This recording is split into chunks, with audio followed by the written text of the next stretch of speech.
Recently online services launch हुई। ये तकरीबन को 12 के करीब सर्विसेज हैं जो ट्रांसपोर्ट डिपार्टमेंट की सर्विसेज जो हैं ऑनरेबल एलजी साहब ने लॉन्च की। आदाब। Regional transport officer Jammu Dhanantar Singh मेरे साथ हैं और बातचीत आज करेंगे हम कि गाड़ियों को लेकर, उनकी रजिस्ट्रेशन को लेकर और कुछ नई online services lieutenant governor Manoj Sinha ने उनका शुभारंभ किया है। कौन सी ऑनलाइन सर्विसेज नई हैं और आपकी जो दिक्कतें हैं उन तमाम आज हम आरटीओ जम्मू के साथ साझा करेंगे।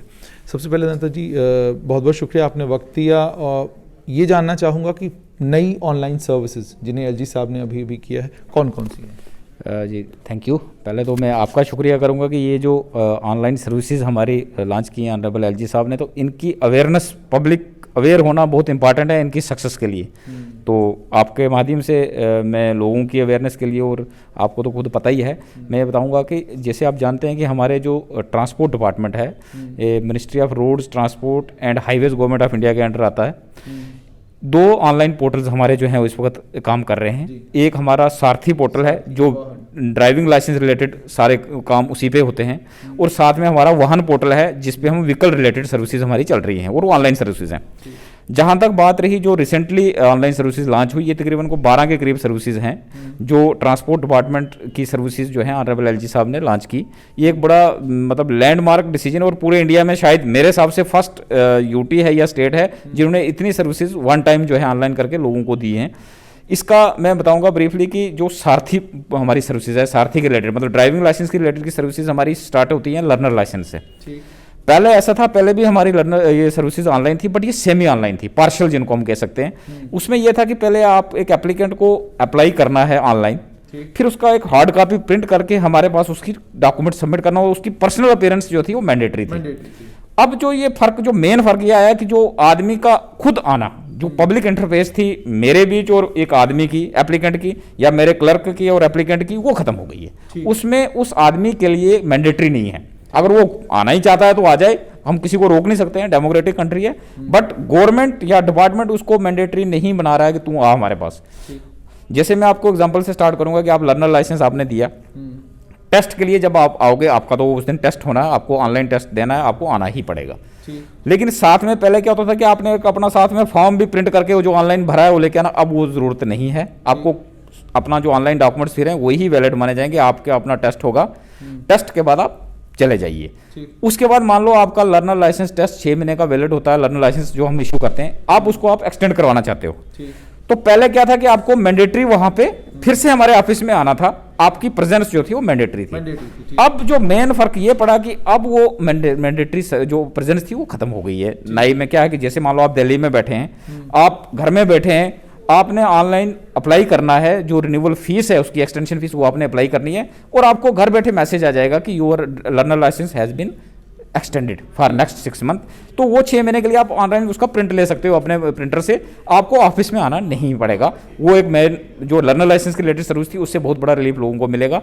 इसका बेसिकली क्या है कि लोगों का आना इसलिए जरूरी नहीं है कि इसमें कोई टेस्ट नहीं होता है। टेस्ट वन टाइम होता है जब आपका फ्रेश लाइसेंस इशू होता है, उसके बाद एक्सटेंशन के लिए टेस्ट नहीं है, जस्ट आपकी वो स्क्रूटनी होती है। तो स्क्रूटनी के लिए कि बंदा फिजिकली फिट है, उसके लिए एक मेडिकल सर्टिफिकेट आपने अपलोड करना है सारथी पे, और जो रिक्विजिट फी है वो आपने अपलोड करना है, और बाकी डॉक्यूमेंट जो आपने at the time of fresh learner licence किए हैं वही वैलिड माने जाएंगे। जैसे आप जानते हैं कि फ्रेश लर्नर लाइसेंस को अप्लाई करने के लिए लोगों की अवेयरनेस के लिए मैं कहूँगा 3 डॉक्यूमेंट्स इंपॉर्टेंट है जो आपको सारथी पोर्टल पर अपलोड करने हैं। एक तो आपका डेट ऑफ बर्थ है, एड्रेस प्रूफ है, और एक मेडिकल सर्टिफिकेट। तो ये तीनों आपने अपलोड ऑनलाइन करने, और यहाँ पे बाई हैंड आपने हमसे, हमारे पास कुछ नहीं लाना है, हम आपसे कुछ नहीं लेंगे। इसमें रोककर आपसे जानना चाहूँगा कि जिन लोगों ने ऑलरेडी अप्लाई किया हुआ है और फॉर्म की हार्ड कॉपी निकाल ली है, क्या वो दोबारा जाकर रीअप्लाई कर सकते हैं कि वहाँ पर अपनी मेडिकल फिटनेस सर्टिफिकेट और बाकी सब चीज़ें वहाँ पर अपलोड कर सकते हैं, या उनके लिए ये सुविधा नहीं है? नहीं, वो कर सकते हैं। उसमें सिस्टम जो है वो ऑप्शन जो है इसमें ओपन है। अभी आप मान लो आपने पुराना अपलोड किया हुआ है, आज आपका टेस्ट है तो आप आज भी कर सकते हो, उसमें कोई ऐसी दिक्कत नहीं है कि रोक नहीं है कोई भी। अगर मान लो आपका पुराना है और आपने उस वक्त अपलोड नहीं किया तो अभी आज आप कर लो, उसमें कोई दिक्कत नहीं है। लेकिन आपको करना है क्योंकि हम मैनुअल डॉक्यूमेंट्स अभी हम नहीं ले रहे हैं 4 तारीख के बाद जब से ये ऑर्डर हुआ। इसके साथ में जो बाकी सर्विसेज हमारी थी सारथी की, ड्राइविंग लाइसेंस के रिलेटेड, जैसे आपका रिन्यूअल ऑफ ड्राइविंग लाइसेंस है, उसके बाद आपकी रिप्लेसमेंट ऑफ ड्राइविंग लाइसेंस है, मान लो आपका लाइसेंस खराब हो गया या फट गया तो उसको नया लेना है, उसके बाद आपको डुप्लीकेट ड्राइविंग लाइसेंस लेना है, चेंज कराना, कुछ एड्रेस चेंज करवाना, आपने मान लो आप कहीं और रहते थे, आप यहाँ पे आ गए तो वो चेंज ऑफ एड्रेस जो करना है, उन सर्विसेज के लिए आपको यहाँ पे अब पर्सनली आने की ज़रूरत नहीं है, वो ऑनलाइन सर्विसेज हैं। आपने ऑनलाइन सारथी पोर्टल पे अप्लाई करना है।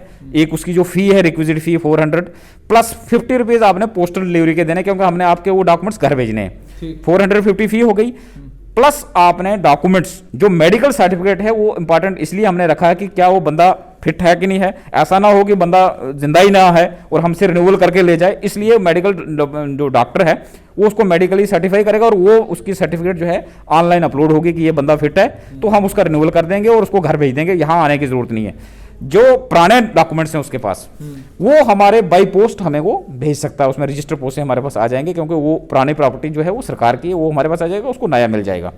साथ में ड्राइविंग लाइसेंस की ये चीज़ें हो गई, जो 6 सर्विसेज मैंने बता दी कि ये जो है ऑनलाइन है, आपको बंदे को आने की जरूरत नहीं है। साथ में जैसे आपका रूट परमिट है, आप जानते हैं कि रूट परमिट को रिन्यू करने के लिए लंबी लंबी लाइनें लगती हैं हर आरटीओ ऑफिस में। और उसमें शिकायत भी ये रही है रूट परमिट में, बड़ी बार ऑडिट ने भी ये पॉइंट आउट किया कि रूट परमिटों का रिन्यूअल ही नहीं हुआ, सालों साल लोगों ने रूट परमिटों के रिन्यूअल नहीं कराए हैं। तो ये भी शिकायत रहती है कि बिना रिन्यूअल कराए भी लोग गाड़ियां चला रहे हैं। वो चीज़ इससे खत्म हो गई, उसको ऑनलाइन कर दिया हुआ है। उसमें क्या है कि रूट परमिट रिन्यू करने के लिए आपको कुछ फॉर्मेलिटी चाहिए, एक तो फी है वो भी आपने ऑनलाइन डिपॉजिट करनी है, और साथ में जो डॉक्यूमेंट्स है, जैसे आपने टोकन टैक्स भरा है कि नहीं भरा, पैसेंजर टैक्स भरा है कि नहीं भरा है, बाकी जितने भी टैक्सेस जो हैं, फिटनेस आपकी है या नहीं है, वो सारी चीज़ें आपने अपलोड ऑनलाइन करनी है। और अपलोड आपने फी करके आपको खुद आने की जरूरत नहीं है, हमारा जो डीलिंग असिस्टेंट होगा वो उसको ऑनलाइन उसको स्क्रूटनाइज करेगा और आपको अप्रूव कर देगा आपका जो रूट परमिट है एक्सटेंशन के लिए, और बाई पोस्ट आपको वो घर आ जाएगा। जिनका डिसअप्रूवल होगा कि आपका रूट परमिट अप्रूव नहीं हुआ, डिसअप्रूव हुआ, क्या उनको उनकी सुनवाई होगी? ऑनलाइन उनको जो है उनको स्टेटस अपना पता लग जाएगा कि on hold because of this, उसको लिखा जाता है कि जिस डॉक्यूमेंट के लिए हमने, जैसे मान लो किसी ने पैसेंजर टैक्स नहीं भरा है और उसने अप्लाई कर दिया है, तो हम उसको जब ऑनलाइन स्टेटस चेक करेंगे वो वाहन पोर्टल पे अपना देख सकता है कि मेरा क्यों रुका हुआ है, उसमें लिखा होगा kept on hold for want of token tax या जो भी डॉक्यूमेंट कम होगा, ये आपका रूट परमिट का है। वाहन की और सर्विसेज हमारी जैसे रजिस्ट्रेशन सर्टिफिकेट है, आप जानते हैं, मान लो आपकी रजिस्ट्रेशन सर्टिफिकेट गुम हो जाती है, तो आपको पहले क्या था कि खुद यहाँ पे आना था, ऑनलाइन अप्लाई करने के बावजूद भी आपको पर्सनली यहाँ पे आना था और आपने डॉक्यूमेंट्स देने थे, वो भी आपको अब ऑनलाइन हो गए। आपने हमारे पास कोई डॉक्यूमेंट नहीं देना है, उसमें मैंडेटरी जो है एक पुलिस रिपोर्ट है या एफआईआर जो उसको आप बोलते हैं, आप पुलिस रिपोर्ट भी लगा सकते हैं, एफआईआर करवाने की जरूरत नहीं है, जो कंसर्न पुलिस स्टेशन है, और आपकी जो एक पेपर कटिंग होती है वो आपने अपलोड करनी है उस पर वाहन पोर्टल पे, और अप्लाई जो फीस होती है इसकी डुप्लीकेट के लिए 300 रुपये फीस है, वो भी ऑनलाइन ली जाएगी। आपकी जो ये एलिगेशन थी जनाब ये ज़्यादा फीस चार्ज कर दी उन्होंने, ये वो खत्म हो जाएगी, आपने खुद घर से करनी है, तो वो आप करोगे, आपको घर आरसी जो है वापस घर मिलेगी। साथ में अगर आपको मान लो आपने कोई चेंज ऑफ एड्रेस करवाना आरसी पे, कोई करेक्शन हो गई, गलती हो गई है, उसको आप करेक्शन करने के लिए आपको यहाँ आने की जरूरत नहीं है, आपने फिर से वही फीस भरनी है, 300 रुपये फीस आएगी, और साथ में जो अगर आप एड्रेस चेंज कराना चाहते हो तो वो डॉक्यूमेंट आपने अपलोड करना है, तो आपको वो भी सर्विस घर मिलेगी। और उसमें टाइम बॉन्ड है, ये नहीं है कि हम 1 साल के बाद आपको भेजेंगे। पब्लिक सर्विस गारंटी एक्ट जो है वो हम पे लागू है, हमारे पास डेज फिक्स हैं, 7 दिन, 15 दिन, 30 दिन हमने ये सर्विसेज को देने हैं। और लोगों को मेरे आपके माध्यम से मैं ये कहूँगा कि आप मतलब जो आपकी हमारे मैंडेटरी, हमने गवर्नमेंट ने हम पे मैंडेटरी किया हुआ है कि आपने हफ्ते में देना है, तो आप एटलीस्ट एक हफ्ता आपको पेशेंस रखनी है। ऐसा नहीं है कि आप अभी अप्लाई करो और कल से ही शुरू हो जाओ जी अभी मुझे दे दो, ऐसा, क्योंकि यहाँ पे रश बड़ा होता है, हर आदमी की क्यू में लगा है, तो वो हफ्ता के बीच में अगर हमारा हफ्ते का टाइम है या 15 दिन का टाइम, अगर आपको 15 दिन में वो चीज़ नहीं मिलती है तो आप हमें अपनी कंप्लेंट डाल सकते हैं, आप कॉल कर सकते हैं कि मेरा क्यों नहीं आया। साथ में ये हो गई आपकी वाहन पोर्टल की सर्विसेज। साथ में आपको जो बड़े लोगों ने आपसे भी बात की होगी, जो डीलर्स हैं, ऑटोमोबाइल डीलर्स हैं, बड़े बड़े मतलब इन्फ्लुएंशियल लोग भी हैं, वो कुछ मतलब जिन लोगों ने अपने बिजनेस सेटअप किए हैं, खुद आना उनके लिए पॉसिबल नहीं है, क्योंकि बड़े बड़े उनके मल्टी प्लेसेस पर उनके बिजनेस हैं, तो उनके लिए फैसिलिटी गवर्नमेंट ने अब ये की है कि जो ट्रेड सर्टिफिकेट है, जैसे ट्रेड सर्टिफिकेट, कोई भी ऑटोमोबाइल डीलर गाड़ी बेचने के लिए उसको हमसे ट्रेड सर्टिफिकेट लेना है, तो उस ट्रेड सर्टिफिकेट को फ्रेश लेने के लिए या रिन्यू करने के लिए उसको खुद आने की जरूरत नहीं है। उसमें जो ट्रेड सर्टिफिकेट का भी हमारे पास पोर्टल ऑनलाइन वाहन पोर्टल पे आया हुआ है ट्रेड सर्टिफिकेट, आप अपने डॉक्यूमेंट्स को, कोई 15-16 के डॉक्यूमेंट्स हैं करीब, वो सारे आपने ऑनलाइन अपलोड करने हैं, जो उसकी फ़ी है वो भी आपने अपलोड ऑनलाइन डिपॉजिट करनी है, और आपको पर्सनली मेरे पास या मेरे किसी डीलिंग असिस्टेंट के पास, एआरटीओ के पास आने की जरूरत नहीं है। आपको जब आपने अप्लाई कर दिया तो आपको अपना स्टेटस पता लग जाएगा कि इसमें ये कमी है, अगर आपको उसको कमी है तो आपको रिवर्ट ऑनलाइन मैसेज आ जाएगा कि आपको ये कमी है, ये पेंडिंग रखा हुआ है, उसको आप ठीक कर सकते हैं। ये फ्रेश के लिए। अगर रिन्यूअल के लिए है तो रिन्यूअल का भी ये सेम प्रोसीजर है, आपने रिन्यूअल के लिए ऑनलाइन अप्लाई करना, डॉक्यूमेंट्स आपके कम हो जाएंगे उसमें, क्योंकि फ्रेश के लिए लाइसेंस जो डॉक्यूमेंट्स हैं, लिस्ट ऑफ डॉक्यूमेंट्स वो ज़्यादा अपलोड करनी है, रिन्यूअल के लिए कम है। और अगर आप ये देखना चाहते हैं कि ये जो 12 सर्विसेज हैं इसमें क्या क्या डॉक्यूमेंट्स हमने लेने, तो एक हमारी जेके ट्रांसपोर्ट की वेबसाइट है, उस पर ई बुक, वो भी गवर्नर ऑनरेबल एलजी साहब ने लॉन्च की थी, वो ई बुक वहाँ पे अपलोड की हुई है इंग्लिश में, वो उस पर लिखा हुआ है कि क्या क्या सर्विसेज के लिए क्या क्या चीज़ें, अगर डॉक्यूमेंट्स, मान लो कोई पढ़ा लिखा नहीं है, उसको समझ नहीं आ रही है, वहाँ पे एक वीडियो भी अपलोड किया हुआ है। आप उस वीडियो 10 मिनट का वीडियो है, मैं आपसे भी रिक्वेस्ट करूंगा कि उसको थोड़ा आप शेयर कीजिए। उस पर पूरा बोल के, मतलब वो ऑडियो बता रहा है कि क्या क्या डॉक्यूमेंट्स आपको लगेंगे, कैसे आपने क्या चीज़ें करनी है, तो वो सारी सर्विसेज हमारी ऑनलाइन की हैं। और ये एक, मैं आपसे ये कहना चाहूँगा कि इन सर्विसेज से हमारे डिपार्टमेंट का 80% जो फुटफॉल है वो आने वाले दिनों में खत्म हो जाएगा। जैसे आपने फुटफॉल की बात की, मुझे याद आया कि बैटरी ऑपरेटेड कार्स आ रही हैं, बैटरी ऑपरेटेड स्कूटीज़ आ रही हैं, क्या उन लोगों को भी आप ट्रेड सर्टिफिकेट दे रहे हैं या अभी भी उनको ट्रेड सर्टिफिकेट नहीं मिल रहा? और उनकी गाड़ियों की, वो कहते हैं जी हमारी गाड़ी की कोई रजिस्ट्रेशन नहीं की ज़रूरत नहीं है, लेकिन ट्रैफिक पुलिस के लोग उन्हें तंग करते हैं, जी आपके पास आरसी क्यों नहीं है? देखिए, यहाँ पे 2 ट्रेड सर्टिफिकेट इशू हुए हैं यहाँ पे जम्मू में, वो ई रिक्शा के रिलेटेड हैं। जैसे जो गाड़ियाँ ई रिक्शा यहाँ पे रोड हैं, वो ई रिक्शा बेच सकते हैं यहाँ पे, उनको ट्रेड सर्टिफिकेट दिया हुआ है, जिनको ट्रेड सर्टिफिकेट मिला है वही बेच सकते हैं उन ई रिक्शाज को। लेकिन लोगों में कन्फ्यूजन ये है कि शायद इनको कोई रजिस्ट्रेशन नंबर नहीं लगना है, इनको कोई टोकन टैक्स नहीं लगना, तो ऐसा कुछ नहीं है। हमारे जे में जो हमारे रूल्स हैं, जो मोटर व्हीकल जे मोटर व्हीकल टैक्सेशन एक्ट है, वो इन पे लागू है। उनकी रजिस्ट्रेशन एज पर प्रोसीजर जैसे बाकी गाड़ियों की होती है वैसे ही होगी।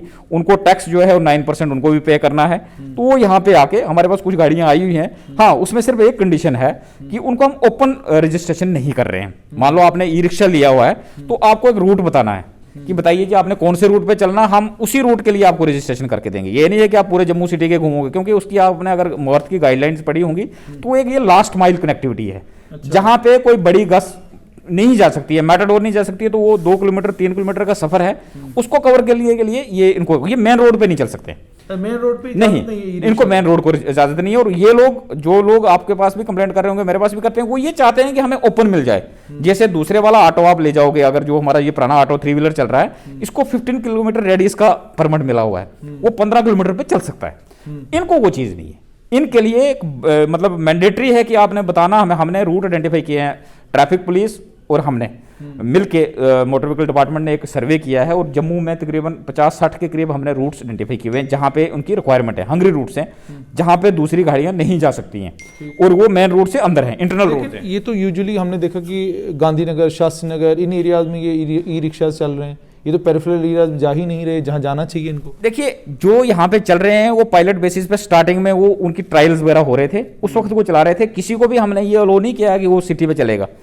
सिटी में चलने के लिए उसके रूट आइडेंटिफाई है कि कौन से, जैसे आप मान लो यहाँ पे आप गांधीनगर की बात की, साथ में एशिया होटल है, उसके साथ में बैक साइड में आप 4th ब्रिज तवी का है, वहां पे कोई गाड़ी नहीं चलती, वहां पे हमने उनको रूट्स दिए हुए हैं, वहां चल सकता है। आपका गुजरनगर का एरिया है वहां चल, और आपका बावे वाला कनेक्टिविटी जो है वहां पे उनको हमने दिए हुए हैं। साथ में जैसे यहाँ पे एक आपने भी, आपके बड़ी बार आपने भी कवर किया, यहाँ नानक नगर, प्रीतनगर का एरिया है, वहां पे हमने उनको रूट दिया हुआ है। अब मेरी आपके माध्यम से लोगों से ये रिक्वेस्ट है कि आप लोगों को मोटिवेट कीजिए कि भाई आप अपना रोजगार भी आपको मिलेगा और रोड परमिट आपको मिलेगा। वो एक रोड परमिट की कोई फी नहीं होगी उनकी, उनको जस्ट एक वो रूट अलाट कर दिया जाएगा कि भाई आप इस रूट पे चलिए, उसके लिए कोई फी नहीं लेंगे हम उनसे, रूट परमिट की फी इनके लिए माफ है। ये जो स्कूटियां चल रही हैं, बैटरी ऑपरेटेड स्कूटियां चल रही हैं, बैटरी ऑपरेटेड कार्स आने वाली हैं, इनको लेकर किसी किस्म की कोई गाइडलाइन? जो मार्थ की गाइडलाइन है, जो हमारी जे&के की ई व्हीकल पॉलिसी है, वो कुछ ही दिनों में नोटिफाई होने वाली है। लेकिन जो मार्थ की गाइडलाइन है उसमें ये एक इनके ऊपर मैंडेटरी है कि अगर 25 वॉट से ऊपर इसकी कैपेसिटी है तो उनको रजिस्टर करवाना है। लेकिन हमारे जे&के में अभी वो नोटिफाई हो जाएगा कि यहाँ पे क्या करने वाले हैं, उनको कैसे रेगुलेट किया जाएगा।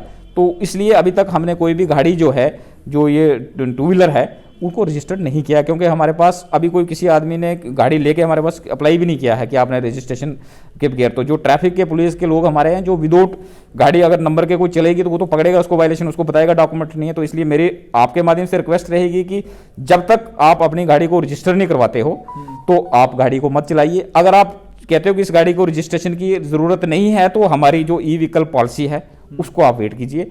ऐसे गाड़ी मत चलाइए, कोई ऊपर वाला ना करे कहीं से कहीं एक्सीडेंट हो जाता है, कुछ हो जाएगा तो बहुत मुश्किल हो जाएगी वो ड्राइवर को भी, और जिसको लगेगी उसको भी कोई इंश्योरेंस कवर नहीं मिलेगा। एक और चीज़ आपसे जानना चाहूँगा कि आपने अभी ऑटो रिक्शा की बात की कि ऑटो रिक्शा को 15 किलोमीटर का कुछ ये पेरीमीटर है उनका, ये ज़रा थोड़ा सा अगर खुल के आप लोगों को समझाएंगे ताकि लोगों को भी ये समझ में आए कि ऑटो रिक्शा वालों को कितने एरिया में चलने का परमिट आप देते हैं, या ऐसा तो नहीं कि जिधर मर्जी आए उधर निकल जाते हैं? नहीं, देखिए मैं आपके माध्यम से एक चीज़ बताना चाहूँगा कि ये परमिट अब बंद है। ये कुछ साल, मुझे लगता है 5-6 साल से, ये 2015 के बाद शायद ये परमिट नहीं मिले हैं। अब मैं actual I may be wrong also, but मैंने तो 2 साल में कोई नहीं दिया, मेरे से पहले भी किसी ने नहीं दिया, 15 साल में कुछ नहीं हुआ, क्योंकि यहाँ पहले से ही कंजेशन है। उनको जो ऑटोज हैं उनको नए नहीं मिले, लेकिन जो पुराने मिले हैं उसमें गाइडलाइन ये थी कि 15 किलोमीटर उनका रेडियस था मैक्सिमम, वो 15 किलोमीटर से बाहर नहीं जा सकते हैं, उनको विदिन 15 किलोमीटर चल। अभी आप अगर कोई, जैसे आप देख रहे होंगे कि वो एक आपका आ रहा है टाटा मैजिक टाइप 7 सीटर जो है, उसको अलो किया जाता है, लेकिन वो सिटी में नहीं चल सकता, वो पेरिफेरी रूरल रूट्स पे चल सकता है। मान लो यहाँ से अपना बझालता सिद्रा एरिया में चलेगा, पीछे आप कहीं आगे कोट बलवाल के आगे पीछे देख लो, सतवारी से आगे सतवारी मैन चौक आ जाता, उसके अंदर चले जाओ यूनिवर्सिटी वाले कोई रूट पे, इंटरनल रूट्स पे, रूरल रूट्स पे आरएसपुरा में चल सकते हैं। सिटी में वो अलाउड नहीं है, और सिटी में किसी जो 3 व्हीलर है उसको भी नहीं मिलेगा। हाँ, सिटी में जो ऑलरेडी एग्जिस्टिंग हमारे ऑटोज हैं वो चल रहे हैं, उनके ऊपर रेगुलेशन है, फेयर उनके ऊपर जो है वो रेगुलेट है, तो वो अपना उस फेयर से ज़्यादा अगर कोई लेगा, कंप्लेंट्स आती हैं बीच में कि जनाब वो मीटर रेट्स नहीं ले रहे हैं, तो वो भी काफ़ी चीज़ें हमारे जो उसमें 3 मीटर तो चल ही नहीं रहे पूरे शहर में, ना ट्रैफिक पुलिस मीटर देख रही है, ना ऑटो वाले मीटर पे चलना चाहते हैं। और उसके बाद ये भी देखा गया है कि जब भी ट्रैफिक पुलिस ने कोशिश की या आपके डिपार्टमेंट ने कोशिश की कि ये मीटर पर चले, तो ऑटो रिक्शा चालक जो है वो हंगामा करके सड़कों पे उतर आते हैं, और उसके बाद आप लोग भी ढीले पड़ जाते हैं कि चलो ठीक है बिना मीटर के चलने दो। एक चीज़ बताऊंगा कि ये कोरोना से पहले जो है हमारी ड्राइव चली थी इसमें, उसके बाद क्या हुआ कि जब कोविड आ गया, कोविड के बाद ऑटोज वालों ने अपनी सर्विसेज ऑलमोस्ट, क्योंकि उनको उतने पैसेंजर्स नहीं थे तो वो चलना ही बंद कर गए। तो जो इस वक्त ऑटोज थोड़े बहुत चल रहे हैं उनके मीटर्स वगैरह चेक किए जाते हैं, और आप देखोगे ऐसा नहीं है कि 100% नहीं चल रहे हैं। हम भी ये नहीं कहते हैं कि 100% को लगे हुए हैं, लेकिन 50% जो ऑटो वाले हैं वो चल रहे हैं, और जो नहीं चल रहा है उसका इलाज जो है वो ये जो हम कर रहे हैं, जो ऑटो रिक्शाज हमारे आ रहे हैं, एक तो वो चीप है। आपको जान के ये हैरानगी होगी कि जो हमारा ऑटो है उसका जो पर किलोमीटर रेट है वो 33 रुपीज़ फर्स्ट 2 किलोमीटर का लेता है। और जो ऑटो हमने ये लाया हुआ ऑटो रिक्शा, जो ई रिक्शा जिसको हम बोलते हैं, इसका रेट 10 रुपये स्टॉप का है। मतलब आप देख लेंगे 3 टाइम्स उससे लोअर है। जैसे ही इसकी मतलब इंटेंसिटी बढ़ेगी, ज़्यादा लोग लेके आ जाएंगे, तो वो उनकी, क्योंकि ये मोनोपोलिस्टिक कंपटीशन तो है नहीं ना, यहाँ पे आपकी मोनोपोली नहीं चलेगी। मान लो आपको सामने एक ई रिक्शा खड़ा है, दूसरा ऑटो खड़ा है, वो 50 रुपये मांग रहा है, वो 10 रुपये मांग रहा है, तो आप प्रेफर करोगे उस पर जाओगे। तो ये जो रेट्स हैं उनको फेयर रेट्स पे ही चलना पड़ेगा। अच्छा, ये भी लोगों के लिए बता दीजिए कि जब आप ऑटो रिक्शा किसी जगह लेते हैं, ऑटो रिक्शा वाला आपको कहता है जी यहाँ 500 रेट है, तो क्या कोई माध्यम है, कोई मैकेनिज्म है कि आप ट्रैफिक पुलिस को ये बताएं कि भाई एक तो ये मीटर पे नहीं चल रहा, ऊपर से ये रेट बता रहा है, ठीक है, तो क्या कंप्लेंट का कोई मैकेनिज्म है या अभी उनके खिलाफ कोई कंप्लेंट नहीं हो सकती? ऐसा कंप्लेंट होती है। आप जब देखेंगे कि कोई भी मैटाडोर है या ऑटो है, उसके एक साइड पे येलो कलर पे उस पर एसएसपी और आरटीओ ऑफिस का नंबर लिखा होता है। देखो हमारे लोग तो रोड पे पूरा दिन रहते नहीं है, हमारा बड़ा फ्लाइंग स्क्वाड जो है वो लिमिटेड ऑन कंप्लेंट बेसिस या रूटीन में जो 1-2 घंटे, क्योंकि उनके हमारा जो मेन प्राइमरी काम है वो डॉक्यूमेंटेशन ऑफ व्हीकल्स है। हम मैक्सिमम लोग ऑफिस में ही रह जाते हैं, बाहर बड़ा कम मौका मिलता है। लेकिन जो ट्रैफिक के लोग हैं वो हर चौक पे, हर चौराहे पे खड़े होते हैं। कहीं भी अगर कहीं आपको लगता है कि किसी ने हमसे ज़्यादा पैसे लिए और वो उस वहाँ पे एसएसपी ट्रैफिक का नंबर दिया होता है, इवन आप ऐसे भी उतर जाओगे। मैंने खुद पर्सनली 1-2 बार ये ट्राई की है कि कहीं अगर आपको पैसे ज़्यादा लेते हैं, आप किसी ट्रैफिक वाले को बोलते हो तो एक्शन होता है, ऐसा नहीं है। लेकिन एक में दिक्कत, मेरा पर्सनल एक्सपीरियंस है, तो मैं 3-4 बार मैंने यहाँ पे ना आपका रेलवे स्टेशन से पहले नाका लगाया। जिन ऑटोज को हमने पकड़ा ना, ऑटो वाला तो चुप रहा क्योंकि वो नहीं बोलेगा, लेकिन जो सवारी है वो मेरे साथ लड़ने के लिए आ गई। एक कोई लेडी थी, मैं अभी याद है, कोई 2 महीने पहले का ये एपिसोड है, उसने मतलब इतनी बदतमीजी लेडी ने हमारे साथ कर दी कि भाई मैं दे रही हूँ, आपको क्या है। जब मैंने इसको दिया है, आम आदमी खुद ठगने के लिए तैयार है, तो आपको क्या लेना? इसमें देखो, लेने वाला तो लेता जाएगा, देने वाले ने थोड़ी एक अपना जो है ना वो प्रोएक्टिव रोल उसका प्ले करेगा, तभी सोसाइटी सुधरेगी। जब मान लो आप किसी गाड़ी में बैठते हो, आप किसी ऑटो में बैठते हो, तो आपकी ये ड्यूटी बनती है, अगर आपने उससे वायलेशन की है, फेयर ज़्यादा चार्ज किया है, तो आपने किसी हमारे ट्रैफिक के अमले को या पुलिस के, उनके पुलिस को भी पावर्स हैं इसके, या एमयूडी के अगर लोग हैं, तो आप हमें बताइए ताकि हम उसको पकड़ें। ऐसा मान लो आप किसी ऑटो में, मैं किसी रोड पे चौक पे खड़ा हूँ, ऑटो सवारियां लेके जा रहा है, जब तक आप मुझे बताओगे, मुझे क्या पता कि आपसे इसने एक्चुअल रेट लिया या एक्स्ट्रा फेयर लिया है, उसके लिए आपको आगे आना पड़ेगा। एक और चीज़ आपसे जानना चाहूँगा कि जो आपके लर्नर के या आपके ड्राइविंग लाइसेंस के लिए जो ट्रायल्स हैं, उसके लिए आपको नंबर लेना पड़ता है, ऑनलाइन जो है टोकन आपको जनरेट करना पड़ता है। दिक्कत इस वक्त ये आ रही है कि मॉर्निंग में जी 8 बजे से 9 बजे तक ही होगा, पूरे दिन ये नहीं होगा, ठीक है। फिर जब आप अपनी डेट ब्लॉक करने लगते हो तो डेट ब्लॉक हो ही नहीं रही, 3-3, 4-4 महीने डेट ब्लॉक नहीं हो रही, और उसके बाद वो सॉफ्टवेयर ऐसा लगता है कि वहाँ पे काम भी प्रॉपरली जो है वेबसाइट नहीं कर रही। तो आपसे जानना चाहूँगा, क्या इसका कोई वाया मीडिया आपने निकाला है, कोई दूसरा तरीका, कोई दूसरी विंडो? क्योंकि कई लोग हैं जिन्हें इमीडिएटली लर्नर लाइसेंस चाहिए, कई लोग हैं जिन्हें इमीडिएटली अपना परमानेंट लाइसेंस चाहिए। देखिए, आपके माध्यम से पहली बात तो मैं ये बताऊंगा कि हमारा जो लर्नर लाइसेंस और ड्राइविंग लाइसेंस के जो स्लॉट्स हैं वो प्योरली 100% ऑनलाइन है। उसमें कोई RTO, transport commissioner, even commissioner secretary, किसी के पास ये अथॉरिटी नहीं है उसमें कि आप उसमें कोई मैनुअल स्लॉट लगा दें। ये लोगों में जो कन्फ्यूजन है कि शायद किसी को जल्दी मिल जाएंगे, वो नहीं है।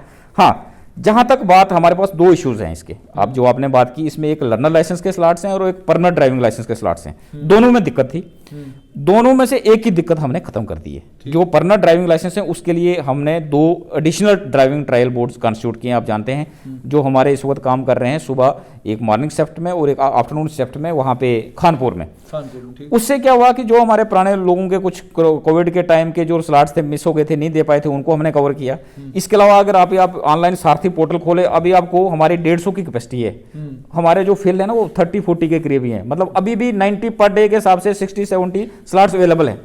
आपको कोई दिक्कत नहीं है परमानेंट ड्राइविंग लाइसेंस के स्लॉट लेने के लिए। हाँ, जो मैं खुद भी एडमिट करता हूँ, प्रॉब्लम हमारी अब चल रही है लर्नर लाइसेंस के स्लॉट्स की। उसमें दिक्कत क्या है, ये 8 बजे नहीं खुलता है। मैं आपको आपके माध्यम से लोगों को से भी ये बताना चाहूंगा, जो लर्नर लाइसेंस की लाइंस हैं सारथी पोर्टल की, ऑनलाइन खुलेंगी और उसका टाइमिंग रखा हुआ है 10 बजे से 10 बजे से शाम के 10 बजे तक। ठीक, होता क्या है कि हमारी जो पर डे कैपेसिटी है हमने 150 रखी हुई है। ठीक, और हम 3 दिन जो है लर्नर लाइसेंस टेस्ट ले रहे हैं। एक हम जैसे आप हमारा जैसे आपका एक डे हमारे फिक्स है, ट्यूसडे, थर्सडे और वेडनेसडे, अपना सैटरडे। इन 3 दिनों में हम 150 की कैपेसिटी पे लर्नर लाइसेंस टेस्ट लेते हैं। आज सुबह जब लाइन, जैसे आपने कहा ना कि 10 मिनट के लिए खुलती है या 2 मिनट के लिए खुलती है और खत्म हो जाती है, ऐसा नहीं है। इसमें यह होता है कि सुबह 10 बजे 150 स्लॉट्स ओपन होते हैं। हर आदमी जो है, जैसे आपने देखा होगा कि हर आदमी प्रोसीड बटन पे अपना क्लिक पहले पहुंचा के रखता है। आपको जितने लोग जम्मू में, जो हमारी डिमांड है बहुत ज्यादा है, वो जब तक वो 150 स्लॉट हैं, चाहे वो 1 मिनट है, 2 मिनट है या 5 मिनट, जब तक वो अवेलेबल है तब तक आपको मिलेंगे। जैसे ही वो 150 स्लॉट एग्जॉस्ट हुए, आपको बताएगा कि 90 डेज स्लॉट्स नॉट अवेलेबल। उसका रीजन ये है कि 90 डेज जो हमारा साइट है ऑनलाइन, वो 90 डेज के लिए ओपन होता है। लोगों ने ऑलरेडी 90 डेज के बुक करवा लिए हुए। अच्छा, ठीक है। अब ये होता है कि जैसे कल हमारा लर्नर लाइसेंस टेस्ट अभी जो आने वाला है उसके टेस्ट थे, और आज सुबह टेस्ट 10 बजे खोले थे, क्योंकि कल हमारा लर्नर लाइसेंस का टेस्ट हो गया। जो 150 स्लॉट कल ओपन हुए वो आज खुले, सुबह 10 बजे खुले। उन्हीं 150 लोगों को मिले जिन्होंने फर्स्ट कम फर्स्ट जो ऑनलाइन ले गए। बाकी वाले जो हैं वो मुझे बहुत कॉल आई। मैंने कहा यार इसमें मेरे पास कोई ऐसा पावर्स नहीं है कि मैनुअल स्लॉट आपको दे पाऊंगा मेरे पास, क्योंकि 150 ऑनलाइन खुले हैं, जिनको ले गए। अगर मैंने ये प्रोसीजर खुद भी फॉलो करना तो मुझे भी वही सारथी पोर्टल से ऑनलाइन अप्लाई करना है। इसके लिए अब जो है इसका, अब लोगों की जो शिकायतें हैं इसको दूर करने के लिए हम कोशिश कर रहे हैं कि एक तो ये 150 से हम इसको थोड़ा बढ़ाएं, मतलब 200 स्लॉट कर दें पर डे का।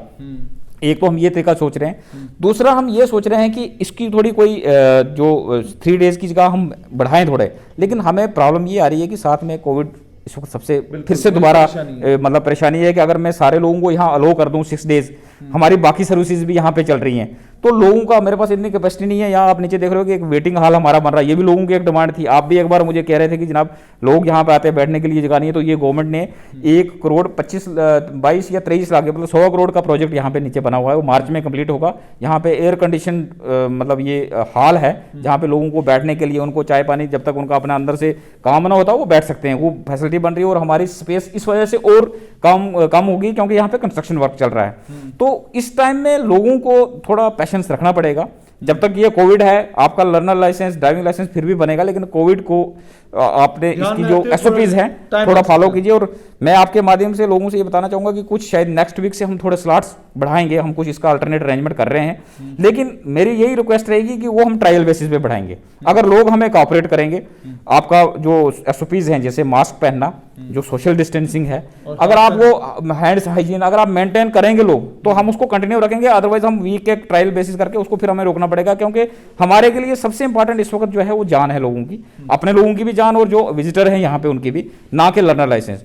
तो लर्नर लाइसेंस का साथ में मैं आपसे बताऊंगा कि एक हमारा प्रपोजल चल रहा है, कुछ दिनों में आपको लगेगा शायद, अगर अप्रूव हो गया, हमारा सेक्रेटरी लेवल पे उस पर डिस्कशन चल रही है कि हम कुछ जो इंस्टीट्यूशंस हैं जैसे पॉलिटेक्निक कॉलेज है, डिग्री कॉलेजेस हैं, इनके साथ कोई MOU टाइप कोलैबोरेशन करके कुछ स्लॉट्स बढ़ाए जाएं, क्योंकि यहाँ पे जम्मू में जो मेरी असेसमेंट है, यहाँ पे पर डे जो मेरी डिमांड है वो 1000 के आसपास है और मेरे पास स्लॉट सिर्फ 150 है। तो ये मिसमैच है, इसको मैं खुद भी एडमिट करता हूँ कि यहाँ पे मिसमैच से लोगों को स्लॉट कम मिल रहा है।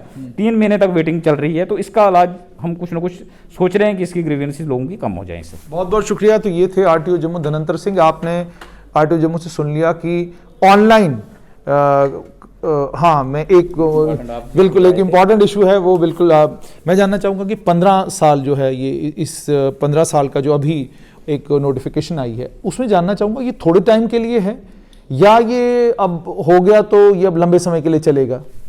देखिए, इसका तो मैं आपको रिप्लाई नहीं बताऊंगा कि, क्योंकि ये गवर्नमेंट का ऑर्डर है। गवर्नमेंट ने अलो किया हुआ है कि 15 साल से पुरानी गाड़ी जो है वो फिलहाल चलेगी। मैं आपके माध्यम से लोगों की सहूलियत के लिए कुछ ये बता दूं कि 2 किस्म की गाड़ियां, जैसे आप जानते हैं, कमर्शियल और नॉन कमर्शियल व्हीकल्स हैं। नॉन कमर्शियल व्हीकल्स की लाइफ वन टाइम 5 साल के लिए बढ़ेगी आफ्टर 15 ईयर्स। उसकी इंस्पेक्शन भी एक बार होगी और उनका जो 4 व्हीलर है लमसम ऑलमोस्ट 6000 के आसपास उनको टोकन टैक्स लगेगा और 5 साल के लिए उनकी गाड़ी बढ़ जाएगी। उनके लिए वो उनको RTO ऑफिस जम्मू में आना है। उसके लिए हमने मंडे, फ्राइडे और सैटरडे 3 दिन फिक्स किए हैं। वो कभी भी आ सकते हैं अपनी गाड़ी लेके, इंस्पेक्शन करवा के, फी डिपॉजिट करके, वो नॉन कमर्शियल जो पर्सनल व्हीकल्स हैं। इसके साथ में जो कमर्शियल व्हीकल्स हैं वो हमारा जो इंस्पेक्शन बोर्ड्स हैं यहाँ पे, गुड्स और पैसेंजर के नीचे वेयर हाउस में ऑफिस है उनका, वो हफ्ते में 5 दिन आ सकते हैं एक्सेप्ट सैटरडे। वो वहाँ पे अपनी इंस्पेक्शन करा के लाइफ एक्सटेंड, उनकी लाइफ 5 साल के लिए एक्सटेंड नहीं होगी, उनकी लाइफ 6 मंथली एक्सटेंड होगी फिटनेस पे के लिए एक्सटेंड होगी, फिर 6 महीने के बाद दोबारा एक्सटेंड करा। ऑनरेबल हाई कोर्ट के एक ऑर्डर्स हैं 2007। 6 महीने का जो आपने कहा एक्सटेंड होगा, ये 6 महीना कितनी बार वो एक्सटेंड करा सकते हैं? 5 बार, 10 बार, कितनी? ये मैं आपको बताऊंगा ना अभी, क्योंकि इसमें ऑनरेबल हाई कोर्ट के ऑर्डर्स थे कि लोगों की जो हमने सहूलियत, उनकी सेफ्टी जरूरी है। कोई गाड़ी फिट अगर नहीं है तो उसको हम एक्सटेंड नहीं कर सकते। तो उसमें यह है कि वो 6-6 महीने बढ़ेगी, लेकिन बढ़ेगी मैक्सिमम लिमिट 25 साल तक। अच्छा, आफ्टर 25 ईयर्स अगर गाड़ी फिट भी है तब भी हम उसको अलो नहीं करेंगे। आप 15 से 25 साल तक जा सकते हैं, 6-6 महीने, 6-6 महीना, लेकिन उससे ज्यादा to the fitness of vehicle. अगर गाड़ी फिट है तो 25 साल तक वो चल सकती है। तो अगर फिट नहीं है तो जिस दिन वो फिटनेस उसकी खत्म होती है उसी दिन गाड़ी जो है वो रोड से ऑफ हो जाएगी। ये हमारी यह लाइफ एक्सटेंशन जो गाड़ी की अभी चल रही है। तो मैं आपके माध्यम से लोगों से ये रिक्वेस्ट करूंगा कि अपने टाइम पे ही आइए, क्योंकि हमारी सर्विसेज यहाँ पे लिमिटेड हम चला रहे हैं। दिन की 2 सर्विसेज एक दिन लगा रहे हैं, क्योंकि हमें उतनी स्पेस है और लोगों की हमने SOPs फॉलो कराने के लिए हमें ये करना पड़ रहा है।